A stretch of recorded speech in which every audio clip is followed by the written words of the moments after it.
Ok, bueno hermanos, nuestro tema de hoy se llama hombres comunes y corrientes y un llamado poco común. Hombres comunes y corrientes para un, vamos a ponerle así, para un llamado poco común. ¿Ok? Y vamos a Primera de Corintios 1, del 26 al 29. ¿Ok? Primera de Corintios 1, del 26 al 29. Pero mirad, hermanos, vuestra vocación, que no seáis mucho sabios,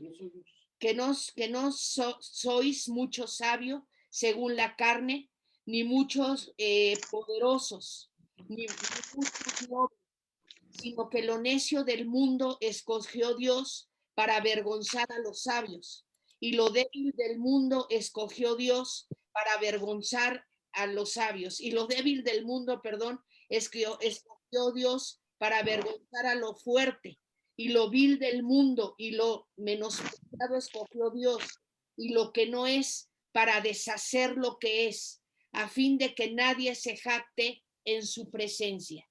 Es Primera de Corintios 1, del 26 al 29.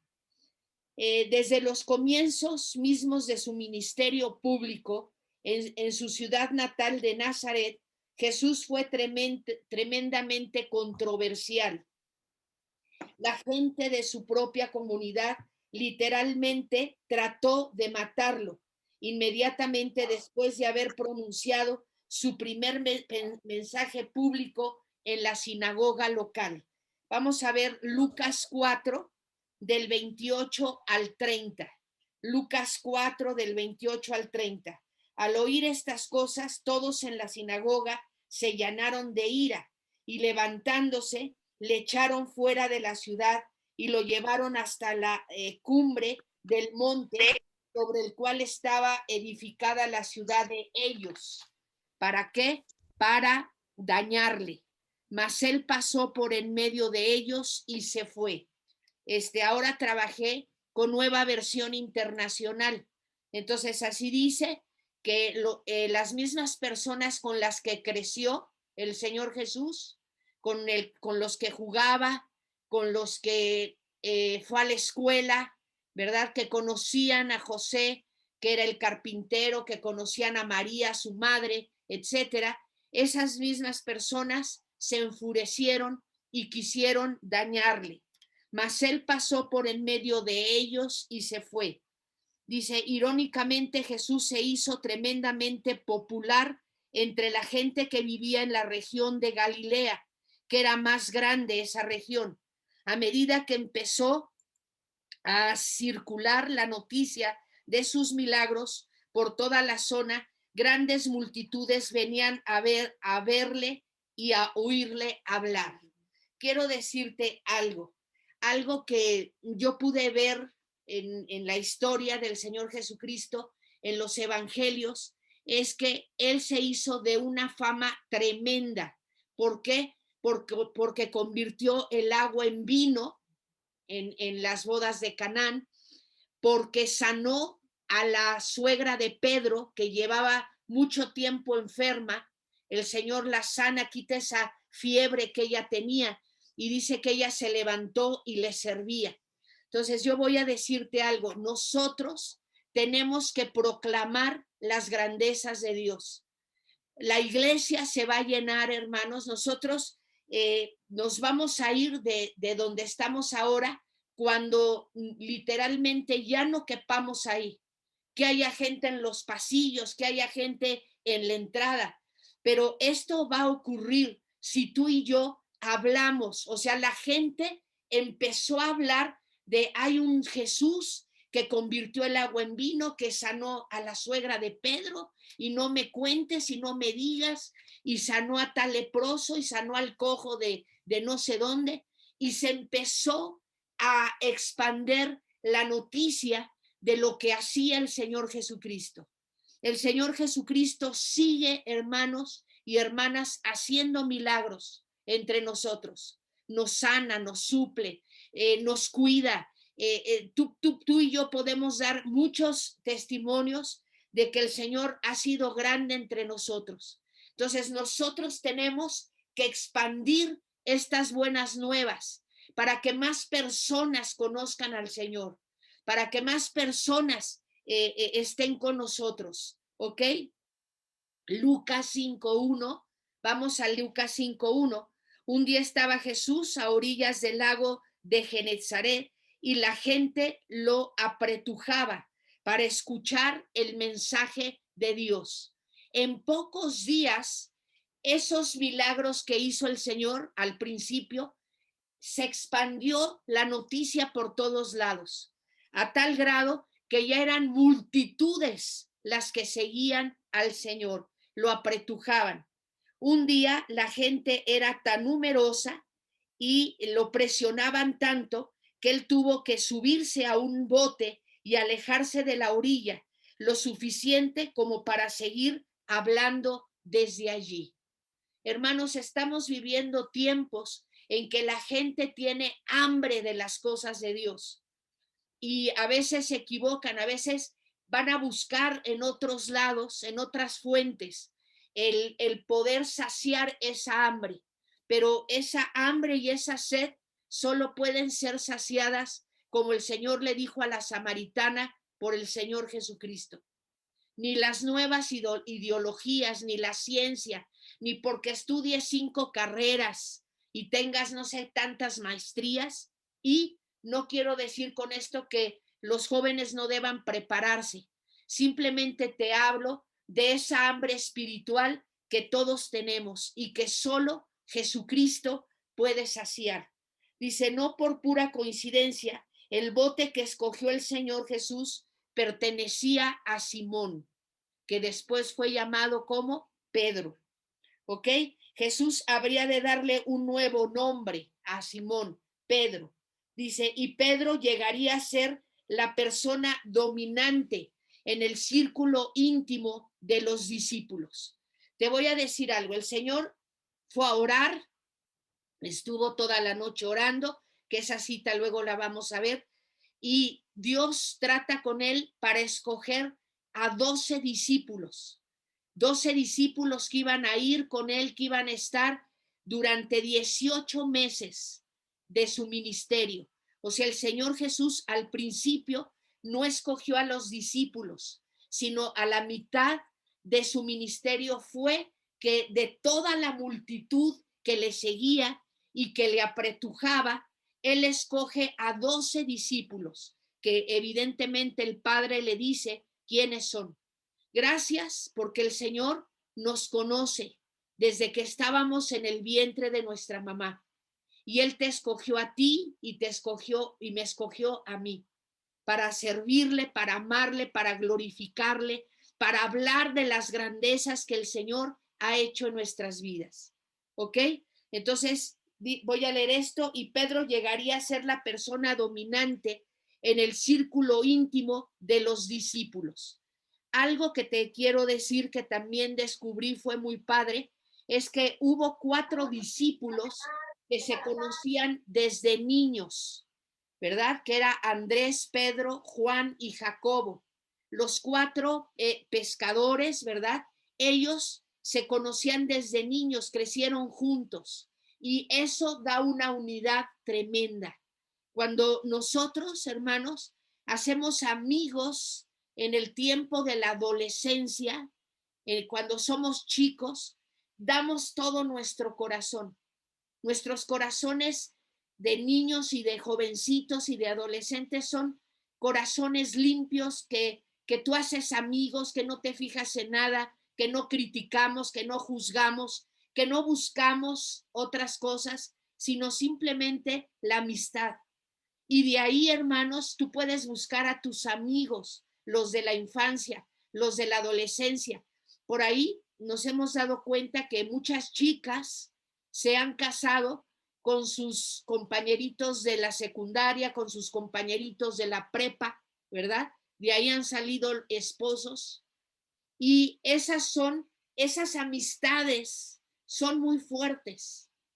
Y el Señor llama a estos 4 amigos que se conocen de pe a pa, que trabajaban juntos, que eran socios en la pesca. Y pues aunados estos 4, hay 8 discípulos más, ¿verdad? Algunos piensan que si el Señor Jesús hubiera querido que su mensaje tuviera el máximo impacto, popularidad, sabiduría convencional moderna, escucha esto, sabiduría convencional moderna. Y yo te voy a decir algo, nosotros tenemos que proclamar la verdad. No tengas miedo de hablar la verdad. Muchos pastores y predicadores han caído en no hablar la verdad. A veces la verdad es dura. A veces la verdad, y así es, no es a veces, la verdad nos confronta con nosotros mismos. Cuando el Señor quiere hacer cambios en nuestra vida. Vamos a ver muchas cosas de los discípulos, empezando por Simón Pedro, cómo el Señor hay veces que le echa ánimos, pero hay veces que tiene que corregirlo, hay veces que tiene que hablarle fuerte, ¿verdad? A Pedro. Y él fue el líder de todos ellos. Si tú y yo queremos llegar a ser líderes de nuestro Señor, poder ser encargados de un grupo de personas, tenemos que hablar la verdad. Y a veces la gente no quiere oír la verdad, quiere que suavicemos las cosas, que las cosas de Dios, ¿qué tenemos que hacer? Tenemos que decir la verdad. Y hay veces que la verdad, hermanos, cuesta bastante. Explotar, el Señor Jesús no quiso tampoco, a ver, voy a volver a leer, el Señor no buscó en su ministerio el máximo impacto, ni popularidad, ni sabiduría convencional moderna. No llevemos el mundo a la iglesia, ¿verdad? Y con tal de que los hermanos no se molesten, pues no hablamos con ellos, ¿no, hermanos? Te amamos tanto que queremos decirte las cosas como son. Ni quiso explotar su fama, atenuar las controversias provocadas por su enseñanza. Empezó a tener enemigos como los fariseos, como los saduceos, ¿verdad? Buscar cualquier estrategia para aumentar las multitudes alrededor de él. Al contrario, el Señor, hermanos, no le gustaron las multitudes. Él buscó solo 12 hombres comunes y corrientes para formarlos, para tratar con ellos, para enseñarles la Torá y la Tanaj, ¿verdad? Que pues ellos conocían de las cosas de Dios desde chicos. Pero el Señor Jesús los discipuló, para que tú me entiendas. Pero Jesús no hizo eso, más bien hizo todo lo contrario. En lugar de tomar la ruta populista y explotar su fama, enfatizó las cosas que hacían de su mensaje algo tan controversial. Nuestro Señor Jesucristo fue alguien controversial. Como él dijo, yo no vengo a traer paz, ¿verdad? Sino vengo a traer división, dijo el Señor. Pero para el tiempo en el que el Señor Jesús, hermanos, alcanzó las multitudes al punto máximo, él predicaba un mensaje que causaba tanta oposición, ¿verdad? Abierta, y era tan ofensivo en su contenido que las multitudes se alejaron, quedando solo unos pocos fieles. Eso es lo que dice los evangelios. Vamos a leer Juan 6, por favor, 66 y 67. Juan 6, versículos 66 y 67. Desde entonces muchos discípulos le volvieron la espalda. Yo te voy a decir algo, muchos de los discípulos del Señor creían que él iba a pelear contra los romanos, o sea, que iba a haber una revuelta, que no sé si hasta iba a poner de su brazo derecho a Barrabás, ¿verdad? Pero no fue así. Entonces, eso decepcionó a muchos de sus discípulos y muchas de sus enseñanzas fueron duras, fueron difíciles. Y dice aquí, desde entonces muchos discípulos le volvieron la espalda y ya no andaban con él. Así que Jesús les preguntó a los 12, ¿también ustedes quieren marcharse? ¿Verdad? Muchas veces hemos dicho que las iglesias pequeñas, hermanos, son las que tienen pastores muy enérgicos, pastores que están al pendiente de sus ovejas, ¿verdad? Y, hermanos, cuando ya hay multitudes, ¿verdad? Ya te vuelves un conferencista, ya no eres pastor, porque el pastor tiene que estar a cargo de sus ovejitas, orar por ellas, estar preocupado por sus problemas. Y cuando hay 2000 miembros, dime por favor cómo le vas a hacer. Es una locura, ¿verdad? Hay veces que en iglesias, no vamos a mencionar nombres porque no se trata de eso, tú pides una consejería y te apuntan en una agenda y entonces esa consejería va a ser 6 meses después porque hay otros que están antes que tú, imagínate. Tienes un problema y vas a poder hablar con los pastores 6 meses después. Vamos a seguir. Entre los que permanecieron con él estaban los 12, a quien él personalmente había seleccionado y designado para que los representaran.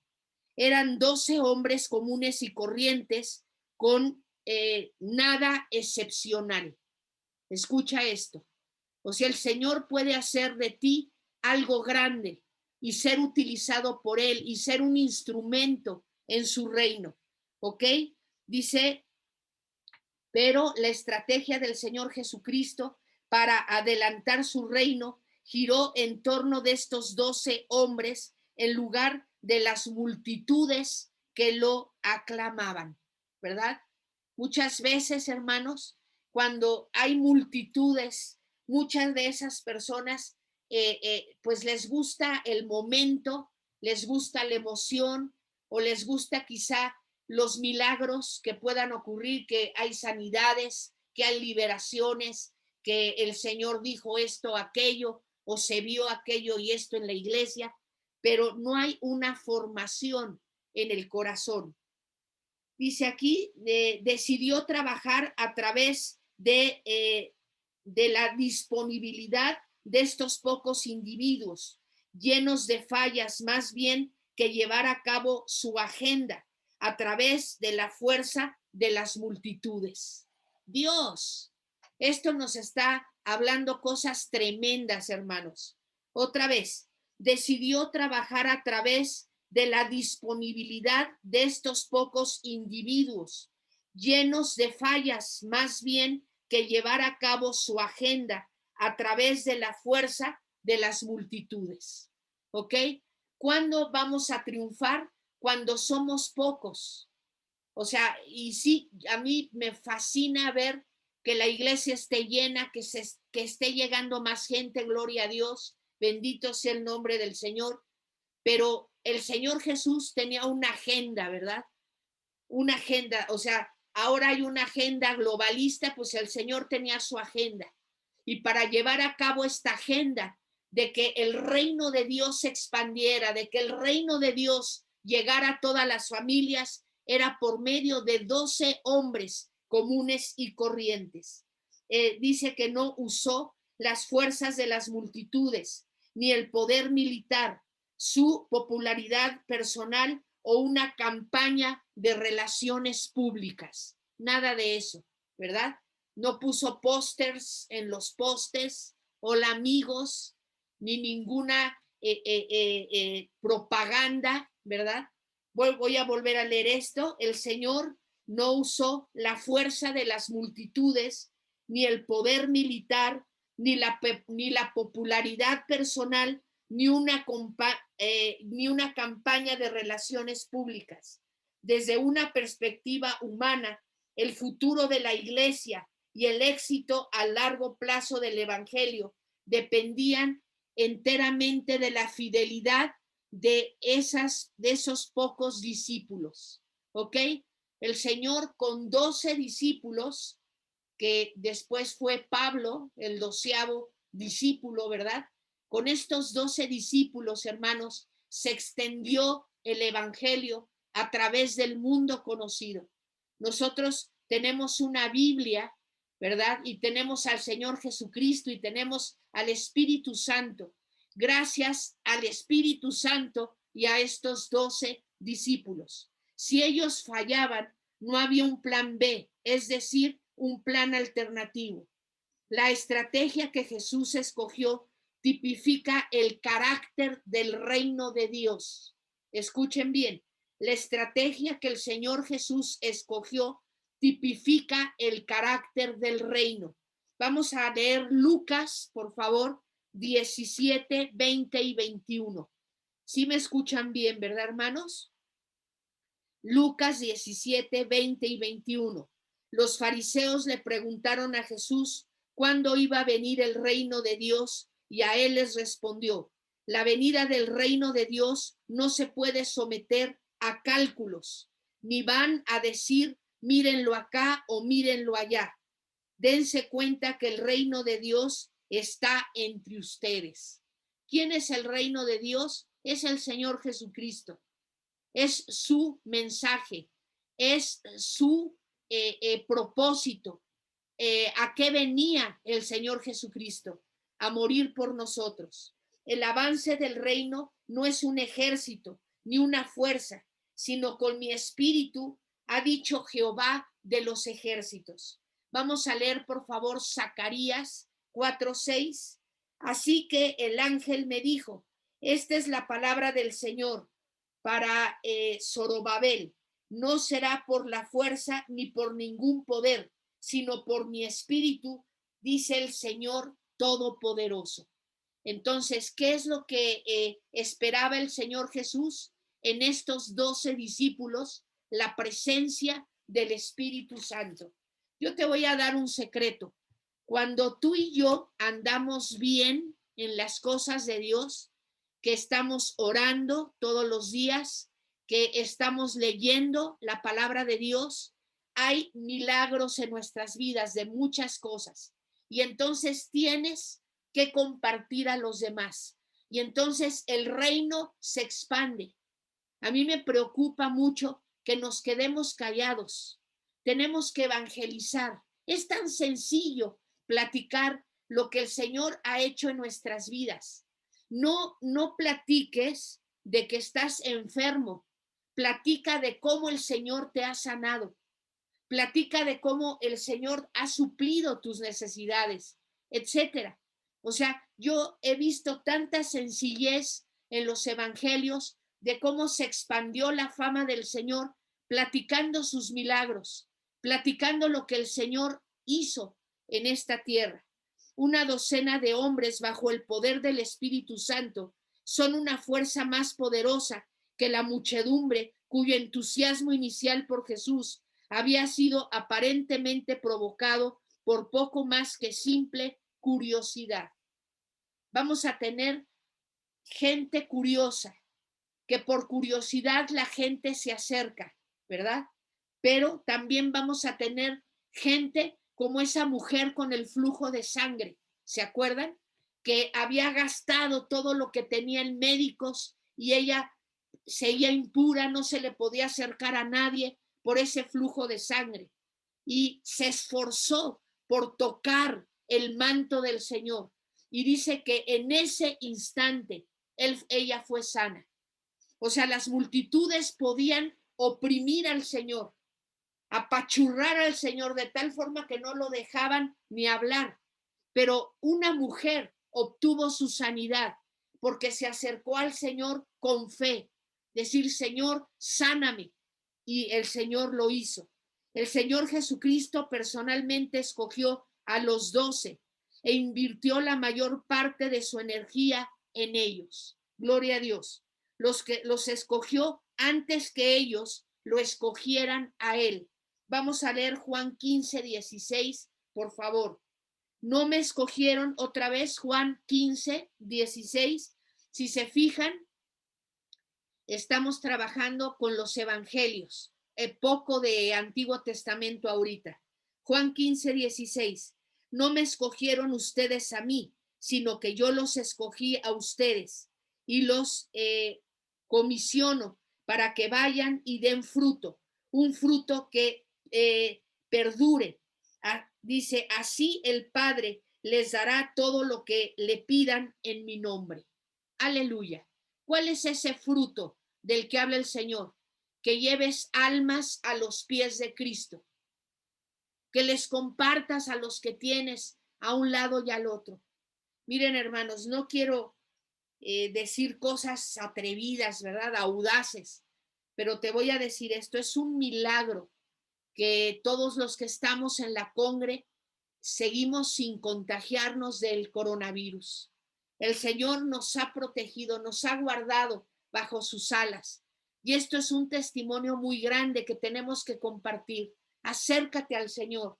Ven y métete debajo de las alas del Altísimo para que el Omnipotente pueda protegerte. Vamos a continuar. En el llamamiento de los apóstoles hay diferentes etapas, cosa que no sabíamos. ¿Qué les parece? Y tenemos algunas citas, Lucas 1 del 35 al 51, Juan 1 del 35 al 51, Lucas 5 del 3 al 11 y Lucas 6 del 12 al 16. Diferentes etapas del llamamiento de los apóstoles. Y vamos a ver la primera fase, fase 1, llamado a la conversión. Entonces, ¿de qué es lo que nos tenemos que asegurar, mis hermanos? Que a las personas que les hablas de el Señor Jesús haya nuevos nacimientos, que realmente esas personas puedan nacer de nuevo, ¿ok? En Juan 1, del 35 al 51, ¿qué creen? Se me olvidó mi Biblia. El siguiente día estaban Juan dos de sus discípulos mirando a Jesús. No, pero no se oye, esposo, no se oye hasta acá. Ruth, ¿puedes leer tú? A ver, Ruth está aquí junto a mí, es la que va a leer para que puedan escuchar. Juan 1 del 35 al 51, Ruth. El siguiente día otra vez estaba Juan y dos de sus discípulos, y mirando a Jesús que andaba por allí, dijo, He aquí el Cordero de Dios. Le oyeron hablar los dos discípulos y siguieron a Jesús. Y volviéndose Jesús y viendo que le seguían, les dijo, ¿qué buscáis? Ellos le respondieron, Rabí, que traducción es maestro, ¿dónde moras? Les dijo, venid y ved. Fueron y vieron dónde moraba y se quedaron con él aquel día, porque era como la hora 10:00. ¿Hasta el 40 qué? Al 51. Pucha. Andrés, hermano de Simón Pedro, era uno de los dos que habían oído a Juan y habían seguido a Jesús. Este halló primero a su hermano Simón y le dijo, hemos hallado al Mesías, que traducido es el Cristo, y le trajo a Jesús, y mirándole Jesús dijo, tú eres Simón, hijo de Jonás, tú serás llamado Cefas, que quiere decir Pedro. El siguiente día quiso Jesús ir a Galilea y halló a Felipe, y le dijo, sígueme. Y Felipe era de Bethsaida, la ciudad de Andrés y Pedro. Felipe halló a Natanael y le dijo, hemos hallado a aquel quien escribió Moisés en la ley, así como los profetas, a Jesús el hijo de José de Nazaret. Natanael le dijo, ¿de Nazaret puede salir algo de bueno? Le dijo Felipe, ven y ve.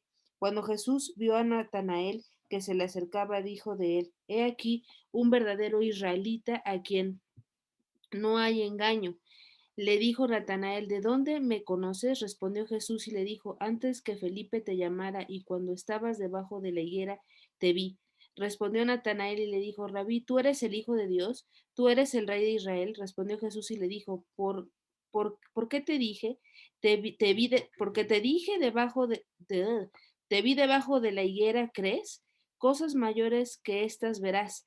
Y le dijo, de cierto os digo, de aquí adelante veréis el cielo abierto y a los ángeles de Dios que suben y descienden sobre el Hijo del Hombre. Ok, fase número 1, llamado a la conversión, Andrés, Juan, Simón, Felipe, Natanael, o sea, ya el grupo de amigos sigue creciendo, ¿verdad?